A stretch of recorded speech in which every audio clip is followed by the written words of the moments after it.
우리에게 닥치는 모든 어려운 일들이 왜 왔는지를 어떻게 다 이해할 수 있겠냐 말입니다.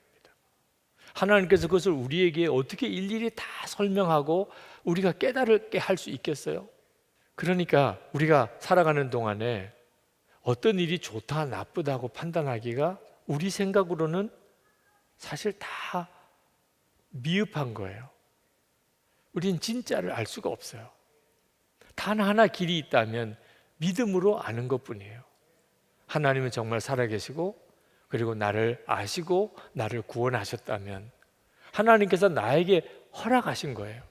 내가 생각할 때는 왜 그렇게 하셨나요? 하나님 앞에 원망하고 싶은 마음이 가득할지 몰라도 하나님이 허락지 않은 일은 우리에게 이루어지지 않아요.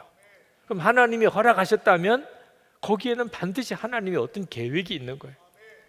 그래서 하나님이 계획이 있다면 그러면 그게 믿어지면 감사한 거죠. 이것이 진짜 믿음이에요. 그 대표적인 성경의 인물이 하박국 선지자입니다. 하박국은 이스라엘 나라가 멸망할 때 선지자예요. 나라가 멸망하는 것은 참 끔찍한 일이죠. 나라가 이제 완전히 멸망되는 것이 하박국 선지자에게는 보여요. 하나님께 원망의 기도를 드렸어요. 하나님, 이게 어떻게 이런 일이 있을 수 있습니까? 하나님, 언제까지 이렇게 내버려 두실 겁니까? 그랬었어요. 그런데 하박국 선지자가 하나님의 섭리를 깨닫게 됩니다. 이스라엘 백성을 이 일로 인하여 깨우치고 그리고 회개하게 하고 정결하게 만들어서 다시 하나님이 이스라엘 백성을 돌아오게 하실 거예요. 그래서 지금 이스라엘 나라는 멸망할 겁니다. 그렇지만 하박국 선지자의 마음속에는 감사가 일어나기 시작했어요. 하나님, 하나님의 일을 속히 이루소서.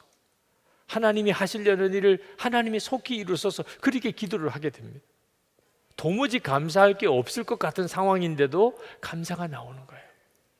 그러므로 우리에게 필요한 것은 정말 하나님을 진짜 믿는 믿음이에요. 그러면 우리가 처한 모든 형편의 삶 속에 뚜렷하게 달라지는 것이 감사가 나오기 시작합니다.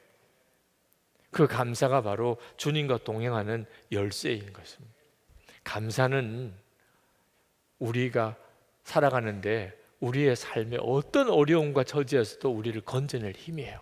그게 바로 예수님을 진짜 믿는 것이기 때문에 바울과 실라가 빌립보 감옥에서 그 매맞고 기가 막힌 어려운 처지에 빠졌을 때 그는 원망하고 불평하고 낙심하고 좌절하고 하지 않았어요. 그건 하나님께 맡겨버렸어요. 그리고 평안, 기쁨, 감사로 가기로 결단했어요. 그러니까 그 한밤중에 하나님께 기도하고 찬송한 거예요. 감사만 하며 살 겁니다.